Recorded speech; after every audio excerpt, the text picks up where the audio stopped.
Welcome to the Morning Glory Project, Stories of Determination. I'm your host, Betsy Graziani Fossbender. Like in nature, we see determined flowers and vines clinging to life and seeking light. So are Morning Glory people. And in this podcast, I'll interview writers, activists, artists, entrepreneurs, survivors and thrivers, and trailblazers of all kinds. These are folks that have been determined to get over, under, around, and through the obstacles that face them, or to seize the opportunities that come before them. I find these people inspiring and amazing. I know you will too. It is my great pleasure today to welcome to the Morning Glory Project, Jen Pastiloff. She travels the world with her, and let's emphasize the word here, unique workshop called On Being Human, which is now also the title of her memoir, which has become a national bestseller, On Being Human.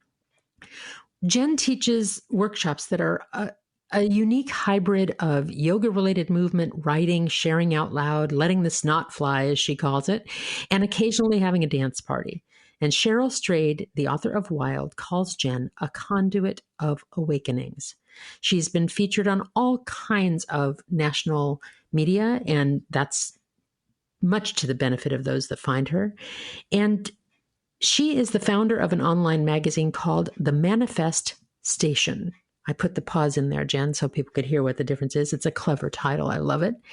When she's not traveling, she's based in Los Angeles with her husband and son and a cup of coffee. And we're just happy to have her here. Jen, thank you for joining the Morning Glory Project. Thank you for having me. As we spoke earlier, as we were getting ready for things, it feels as though you and I have been in conversation for a very long time, though we've only been in the same zip code once and for one evening. Yeah. But we've continued that conversation through Facebook chat and supporting each other and kind of being cheerleaders. So it's been my long desire to have you here. I'm glad that you could be part of this. So Jen, tell me what it means, On Being Human, why that title and what that means to you. So when I started doing my workshops, maybe a decade ago now, actually, I called it the Manifestation Workshop. I was obsessed with Wayne Dyer. I still am.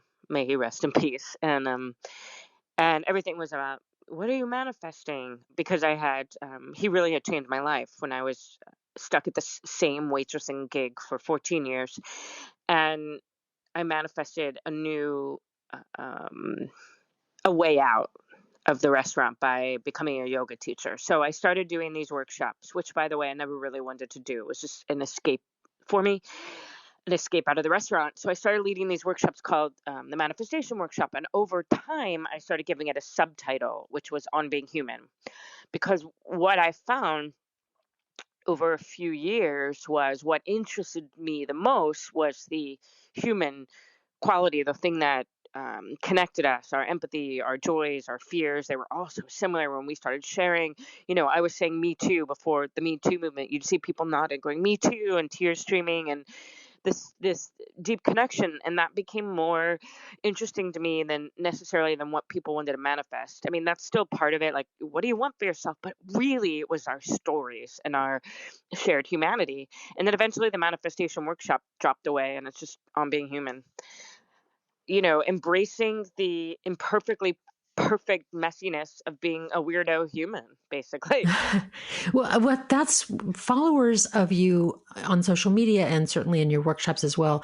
I think that's what people walk away with, Jen, is that they walk away with this feeling like, oh my gosh, she tells the truth. She says the ugly things that other people don't say. In fact, I think you had something called no bullshit parenting, something like no that. Bullshit motherhood. No bullshit motherhood. No bullshit motherhood, excuse me. Because you told the real truth about the moments when, of course, you adore your son and you treat him wonderfully and you're raising him with lots of love. But there are times when you don't do it, but you probably feel like slugging him in the face. And you say that. You say such things. And I think that it gives permission for other people to as well. I think now, when I started that years ago, it was so revolutionary. And now there's more of that, more people, saying what they mean and feeling like it's okay. But definitely when I was pregnant and when I first had my baby, he's 3.5 now, but people were just, aghast that I would say certain things, and they weren't bad things. They were just things that we all were thinking that no one was saying. And I don't know. I don't know any other way to be. And it's not for shock value. And I certainly don't say, I'm not constantly dropping, these like shock bombs, but I, I just, I do my best to not hide who I am. And that seems to be working for me. I don't think of them as shock bombs. Like you said, it's not for shock value. But I think No. what has historically been shocking is somebody telling the absolute truth about things that are supposedly sacred. Motherhood is this sacred thing, and work is this sacred, and yoga is this sacred thing. Yeah, We get this sort of whatever. lofty notion. Exactly. You get the kind of Fuck no. off. Yeah, and what that does, that whole like, oh, it's a secret, and you don't talk about it if you have an abortion. You don't talk about it if you have a miscarriage, or like I did an ectopic, and all that does is isolate and create shame. I mean, people still not so much anymore, but are so amazed that I talk about mental health. I take antidepressants, and I really struggle with it. I have my whole entire life, not with taking meds, but with depression and anxiety. And why shouldn't that be something we talk about? Well, that's where you and I think have a kindredness, because I just so believe that when we tell our authentic stories, that we connect to other people. And I know that Me Too has come to mean something specific in our age right now, but that kind of, oh yeah, me too, I feel that too, I've been like that, oh my gosh, maybe I'm not such a complete and utter weirdo if I'm a little bit like you too. There's something very merciful in that. Absolutely. And it's a way to disarm shame, and to, I don't know, to have us feel more human, really. Because it is really easy to just walk around feeling like I'm so special. I'm the only one that's suffering. I'm the only one that's, I work with all these women who've lost children, and it's really beautiful to bring these communities together and have them talk about it and share it with us, and things that are previously thought of as taboo. It's so much less lonely. Life's hard enough as it is. Let's be less lonely. Mm.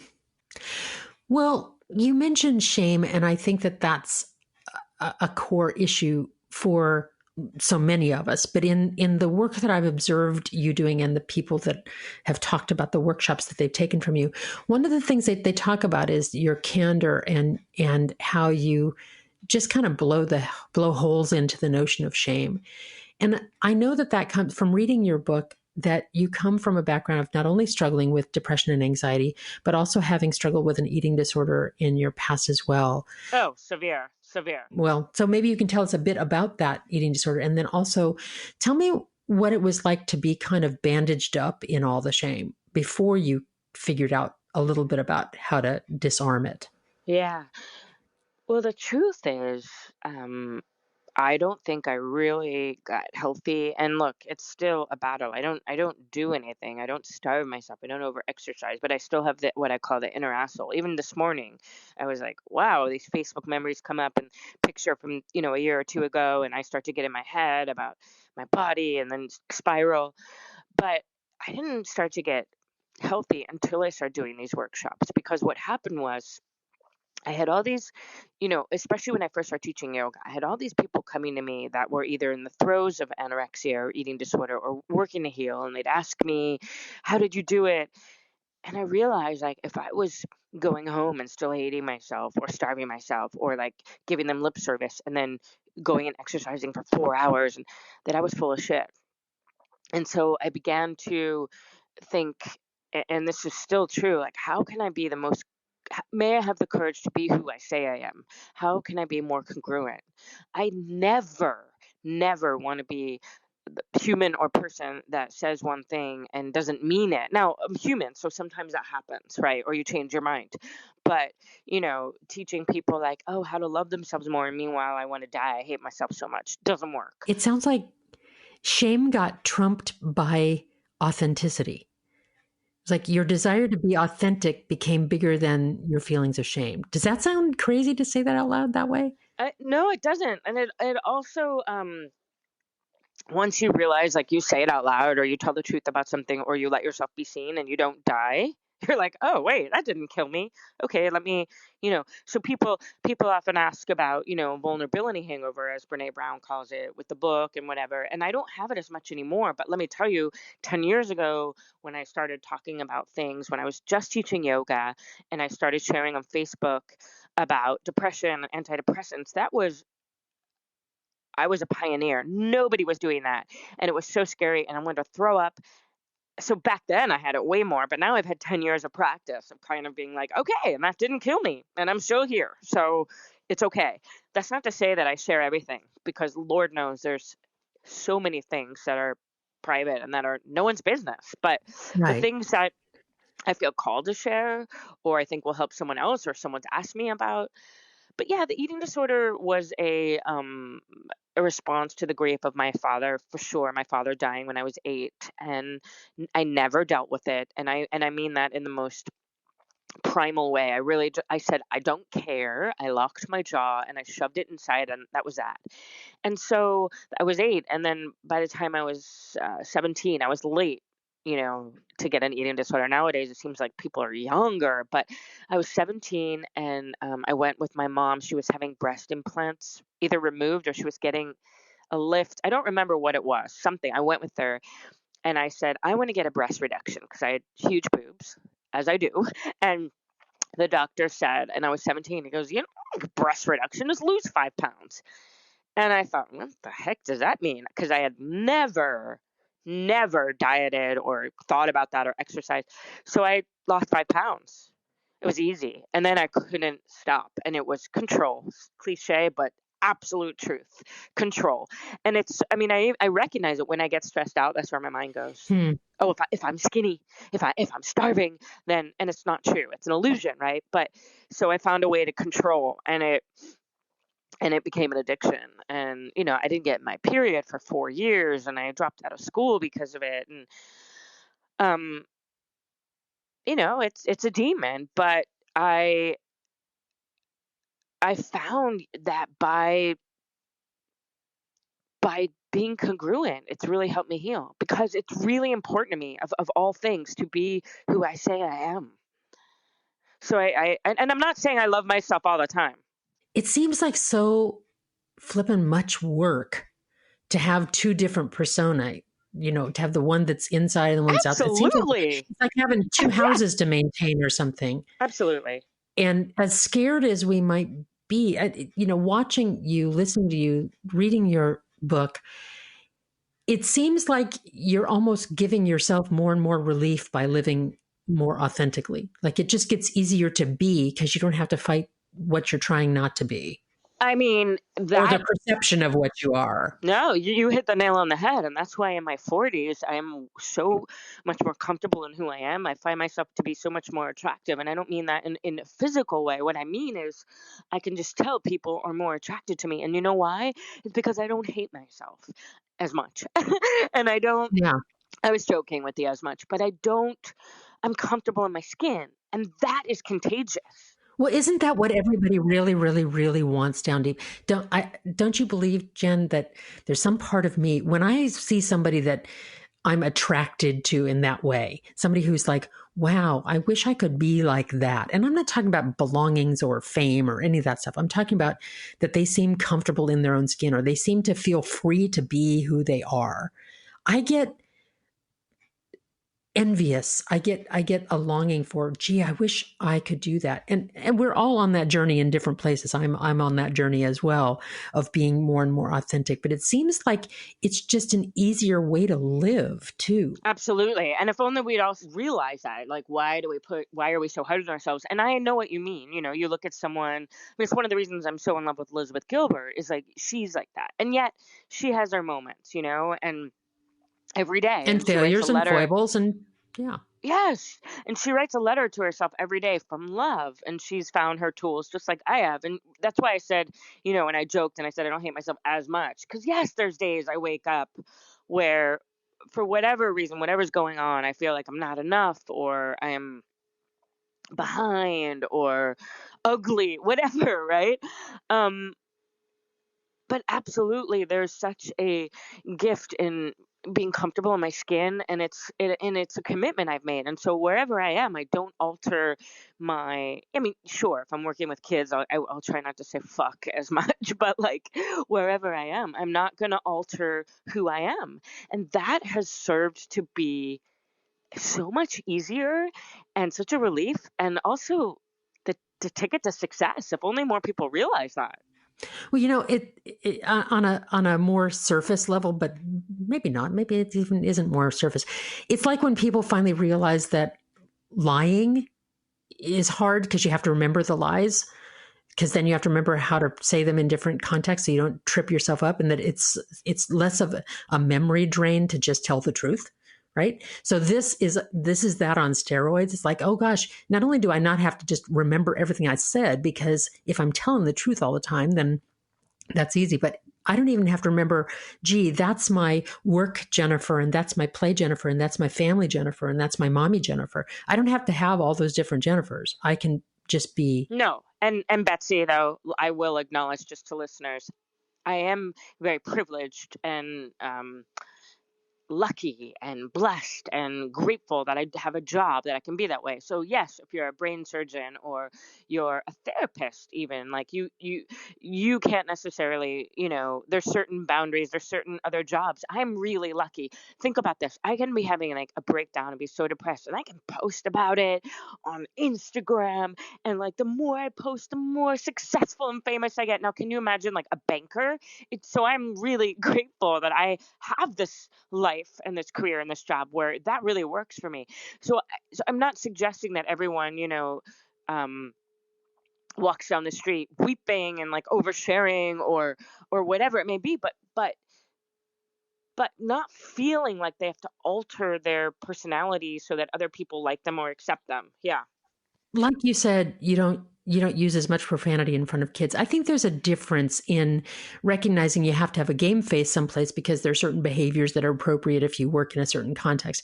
That doesn't seem different to me that seems wildly different than saying I have to be a completely different person. I can select which pieces of myself I expose in different environments, because there are some individuals in my own life I wouldn't expose my heart to because they aren't safe individuals to do that in front of. It doesn't mean I'm lying in front of them. It just means No, I'm it not means you're smart. doing it all. And, It and you means you're talked about smart. secrecy That's and what it means. It privacy. means you're smart. Yeah. And discerning. Yeah, and it means that you're not self-sabotaging, because it's like it's one of the things I talk about in my workshop are bullshit stories. Like, for example, a bullshit story I still have is like, I'm not a real writer, or I'll never write again, or so I say, who you're surrounding yourself with. Surround yourself with your people that lovingly don't let you carry your bullshit stories any longer, or help you, and the problem is sometimes we have people in our lives who reinforce them, right? So it's like self-sabotage to keep making yourself vulnerable to someone who thinks you're a piece of shit, or, doesn't believe in you. It's like, well, then why do you keep doing it, right? Why do you? Well, that would be just foolish. Well, right, but people do it. I mean, the whole thing with being comfortable yourself. I have just last month. I have no sense of time. 2 months ago now, November, I was in London with my family, Robert, my husband's family, and we were having pizza. And we're sitting around, and I wear this ring, this giant rock Rob gave me from TJ Maxx. It was like $25. I love it. It's, I love it. I love it. It looks like I don't know, like a light diamond, and it was like the super cheap ring. And my sister-in-law, they were like, I love your ring. I'm like, oh, I love it too. It's only $25 from TJ Maxx. And they were mortified that I said that. They're like, oh, you shouldn't tell people that. And I go, well, why not? Because, and it really gets, I think about this all the time. Well, but it's real to me. What does it matter if like it's quote unquote real? Like, why is it worth more if I went to an appraiser and it was worth $25 versus 25,000? Is it less pretty because of that? Well, that's the thing. It's about so I said, well, I was like, well, why shouldn't I see that? And I didn't, I'm not bitchy. I really was like genuinely curious, because that's not how I live my life. And so I'm interested in why. And they're like, well, and they live in kind of a little village, and well, people here. And I go, well, yeah, I don't really care. I don't like I don't care what people think. And they were like, oh, you're so good. And it's not that I don't care what people think. I just care less. I would never lie about, no, no, no. I don't have to go around announcing to everyone, hi, this ring was $25. But I would never be ashamed of that or lie about it. Because why? It costs a lot. So one of the themes that kind of came through in your book too is about the fact that you have a hearing impairment.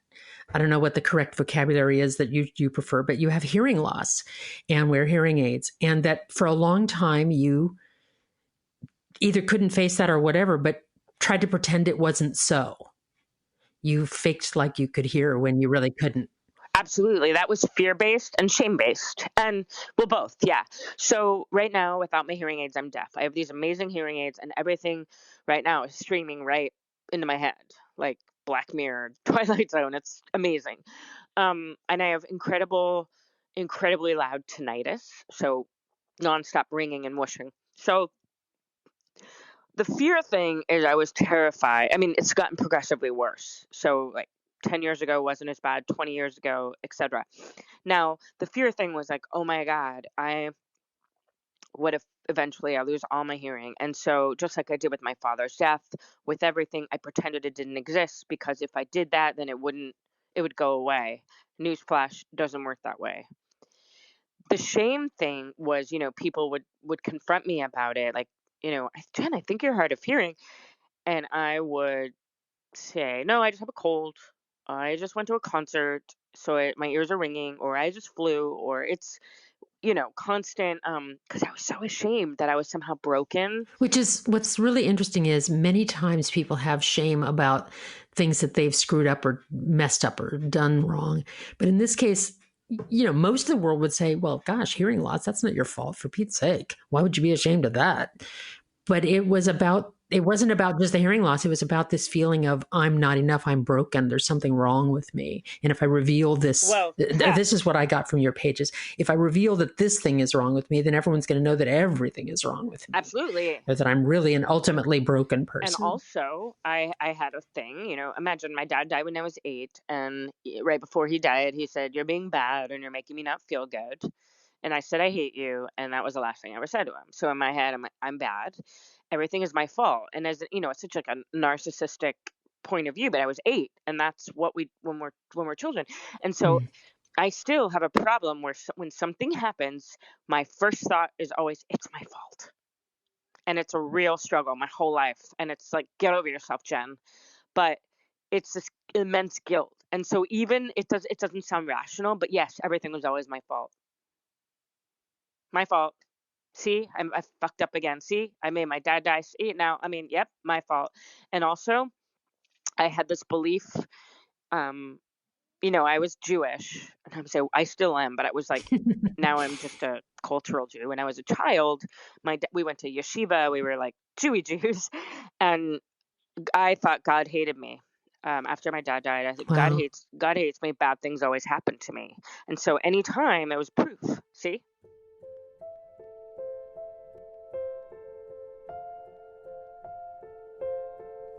It's so interesting what we do to ourselves, isn't it, Jen? It's so that we write this fiction as though it's truth, and then we get bound up in it. It's part of what simultaneously utterly exasperates me about humans, and also what fascinates me about us, because so many of us do it. And here's the weird paradox that I always find both troubling and funny, which is, here you can have this terrible self-esteem, like I'm a terrible person, I'm a broken person, there's something wrong with me, everything's my fault. And which sounds like you think you're worthless. And then at the same time, then you're so worthless that everything is your fault. There's a grandiosity about it, isn't it? Like, that's what I said, the narcissist thing. Yeah. Which when you're 8 is fine, of course, but when you're 38, it doesn't work as well, right? That there's kind of a humorousness in saying, gosh, I'm not the worst person on the planet. There's some ego attached to right? that being the worstness.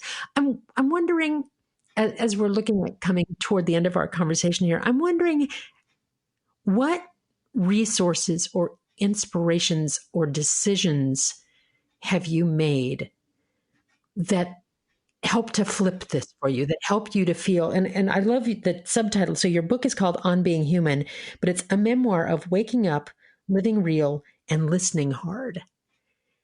And I'm wondering if those are your three instructions is for what you do to kind of get through. Yeah, and of course, within all of them, they're nuanced, and many, many, many, many things can fit under each umbrella. So you could say, what does waking up mean? Well, waking up is like, taking your head out of your ass. And it's also, just like we were talking about, realizing that not everything's your fault and there's a whole world around you. Waking up is becoming socially conscious and asking, how may I serve? Waking up is beauty hunting. I was telling my friend the other day, sometimes I still feel like I'm sleepwalking through life. It's a thing. It's like I check out, like come back. Wake up is, you know, um, read more books by people of color as a white woman. Be more conscious, be more aware. Right. And then listening hard is, that's a nod to my deafness, but because of my deafness, I've had to teach myself, and I've had to just on a literal level lean in and like actively listen, because I have to read lips. I have to physically work so hard. But what I realize is listening is all people want, and it's just such a profound thing that a lot of us don't feel like we're listened to. Well, there's a quote that I really love by Sue Monk Kidd, who wrote The Invention of Wings and The Secret Life of Bees. And she says, there's no pain on earth that doesn't crave a benevolent witness. And that when I was reading your book and when I've seen what you post and things, that I think that that's what you provide to somebody is a benevolent witness, but also a really deeply listening witness. I didn't hear the quote though. Say it again. So the quote is, there's no pain on earth that doesn't crave a benevolent witness. Oh wow. Yeah. Beautiful. Yeah, isn't it though? And I think I've seen so many people write their thank yous to you and their praise of your workshops that overwhelmingly what I kept coming away with is that's what people walk away with. They walked away, ironically, given your hearing loss, feeling really heard, feeling really witnessed. Yeah. That's a beautiful thing. I know. And what's very exciting to me about that is the fact that I am deaf without my hearing aids and I struggle to hear. And so the fact that I have created this reputation and I've been able to garner this, like what else is possible? I hope that inspires people, the idea, this possibility. If I have built an empire around listening and I'm hard of hearing, Mm. how cool is that? Doesn't it just, it's like we're limitless. Well, your disability became your most profound ability. Yes. Isn't that beautiful? I want to touch on one last thing before we go. And that's something you dropped so casually, but I want to bring it up. And I want to ask you about beauty hunting and what that means to you, because it came up so many times in your story and you drop it like it's just ta-da, but it's a bigger deal than that. Tell us a bit about beauty hunting and what that means for you. Yeah. So for me, it's a way of survival. And I know, like the other day when I said to my friend Ashley Van Buren, who she produced the event, the workshop I did with Elizabeth Gilbert in Philadelphia, and she's going to produce our next one. And she texted us. She said something like, she flung herself at the world's curiosity first. And I just loved that quote. And I thought, I need to start doing that because sometimes I feel like I'm sleepwalking. And the antidote to that is beauty hunting. So as someone who, really struggled with just trying to make it through each day, and I feel like I wasn't present and I was like a dead person walking, beauty hunting was the thing that saved me. It's just stop. It's a way to pay attention. It causes you to pay attention. And paying attention is it. It's everything. It's everything. Um, so a way to pay attention or be mindful, if you want to call it, or notice is to stop and go, okay, right now, 5 beautiful things. And I picked the number 5 because it was doable. It was tweetable. It was, if you say 20 or 1, but like 5 is okay. So give me an example of when you do this. You're right now. What's your 5 beautiful things right now? It's so funny. Okay. So right now there's my son playing in the other room. I could faintly hear his little noises. I hope you guys can't, but if you can, oh well. Um, I just spritzed, as we were on the phone, homemade lavender somebody gave me. Again, hope you didn't hear that, but if you did, oh well. And so there's beautiful lavender. There's a picture I carry with it everywhere of my father and I travel with it. I've just started doing this 6 months ago, but it's me looking up at my dad. It looks like I'm saying, I don't know what I'm asking, but it looks like he's saying, I got you. There's a cup of coffee in front of me. My husband brings me coffee in bed every morning, and the sun coming in my bedroom right now, there's this patch of light, and it feels like winter, gorgeous light. I love winter light. So those are my 5 beautiful things right now. Well, Jen, I think what you also do is that you demystify things for people, because as one of those folks that looks at yoga practice and I think, oh my gosh, I could never be one of those tall, skinny pretzel girls. I could never do that. Or somebody thinks of a spiritual practice or a recovery process and they think, oh, I could never do that. You're just saying, oh my gosh, it's as simple as this. Just stop. Just breathe. Just look. Just think of 5 beautiful things really quickly. That sounds like almost your spiritual practice. Well, it is. And people get confused. I go, 5 beautiful things. And I go, okay, my daughter being born, the time I hiked the no. Right now. Oh, well, I don't know. Well, look around. And that's the thing. If you just look around, it's everywhere. Right. We do it with people because it's so easy to get annoyed and irritated by people, or maybe that's just me. But it's like, okay, wait, let's just find 5 beautiful things right now about the person right in front of me. Imagine if we just did that all the time. Right? It's profound. And I forget, and sometimes I go, like the past couple weeks, I've just been in this, like, haven't been creating, and I don't know if I've been burnt out the last 6 months. I've traveled. I cannot tell you how much I did the last 6 months. I'm surprised my head didn't roll off and roll under the Christmas tree. But so I just kind of like flattened myself on the sofa, but I feel meh, like I just wasn't noticing and I wasn't paying attention. And I notice when that happens, it's, that's where the sleepwalking comes. And I go, okay, well, so now all I got to do is get back. I don't have to beat myself up, which is a tendency. Just start. So it sounds like, let me put this into mechanical terms. It sounds like in mechanical terms, when you find yourself off kilter, whatever that is, lost, sleepwalking, walking dead, as you call it, that you, in order to get back to present, you do beauty hunting. Okay, right now, right in this space, where am I? Not past or future, but present. 5 beautiful things, and that brings you back. And as you said, the present is everything. Yeah, noticing, just like, look around. And sometimes it means we have to reevaluate and redefine and create new meanings of beauty. And it doesn't mean that there's not crappy stuff. It doesn't mean that there aren't deaths around you and that people aren't ill or tragedy isn't happening or the war stuff or the, government, political, all that stuff around us. But it just means that even in this moment, it's not painting it all in a pretty picture, but it's saying even in the middle of this, there's beautiful things. Well, and it's also the way to not let those things consume us, So, like, it's my belief that we have 2 options, right? Keep going or shut down. Now, all these women I work with who've lost a child, I think, God, I would shut down. I would just die. Well, the way that we can keep going is to find the beauty and find little pockets of joy and moments. And so I do these retreats with these women mixed in with women that aren't grieving. And you'd think it would be so heavy. And there are moments of deep grief and heaviness and crying, but so much joy and laughter. And you go, okay, look, see what's possible. There is possibility for beauty and joy amidst grief and sorrow. Now, if we don't find what's beautiful, then we might as well just not get out of bed. Like, if you're like, well, I give up. The world's so shitty. We're about to go to war. The world's burning down. And, okay, well, I give up. Well, no. Wake up, look around, find, and keep going. But yes, also acknowledge, and this is really shitty. Yeah. Well, that's the authenticity part. It's not about being Pollyanna about everything. It's about being real with it. Jen, thank you so much for this conversation. Your book, On Being Human, a memoir of waking up, living real, and listening hard, is Much like this conversation, it goes in 1,000 directions, and that's just fine.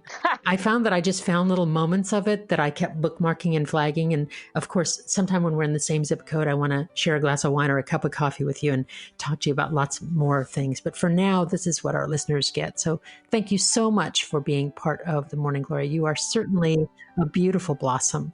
And I'm so glad that I got a chance to talk with you. Me too. Thank you. As I think about my conversation with Jen Pastiloff today, I'm reminded that sometimes the lessons that we learn in a given day are not brand new, but they're reminders of lessons that we've known for a while, but we somehow lose track of. And for me, one of the ones that really stands out in the conversation with Jen is the idea of really being present, not distracted, not thinking about what's coming up, what's before, not analyzing the shape of our body or whether we're cute or not, or whether we're good enough or any of those things, but to truly be present in relationship with those around us or with nature or wherever we are. That sounds like such an easy thing, doesn't it? But our monkey minds just want to find other things that distract us from being present. And golly, it's worth not doing that. I also really loved her whole idea of listening in, listening deeply, listening hard, as she puts it, and how the very disability that she was so ashamed of has ended up becoming an asset of hers because it's teaching her how to be closer to others. Gosh, I'm going to listen to that for a while. That's a good extra bloom. Thanks so much for listening to the Morning Glory Project. I'm so glad that you spent this time with us. Until the next time, go out and bloom.